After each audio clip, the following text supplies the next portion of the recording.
Hello friends, welcome back to the new video. In this video guys, we are going to talk about how to change display size in Oppo K10 phone guys. You want to change your display size so you can change it.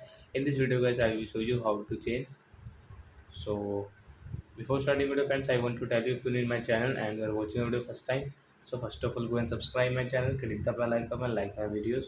So now let's start the video. First of all, open your phone setting guys. Then guys click on this personal station setting guys. Then guys click on font and display size setting, and guys click on display size so you can guys change from here guys large size. Then guys apply option. So a display large size guys will change in a Vivo Oppo phone guys. You can see the display large size.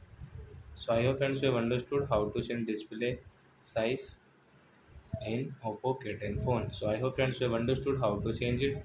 So that's it guys. Thanks for watching my video guys. Now we will meet the next video with new topic. Before guys, please go and like and subscribe my channel. Bye.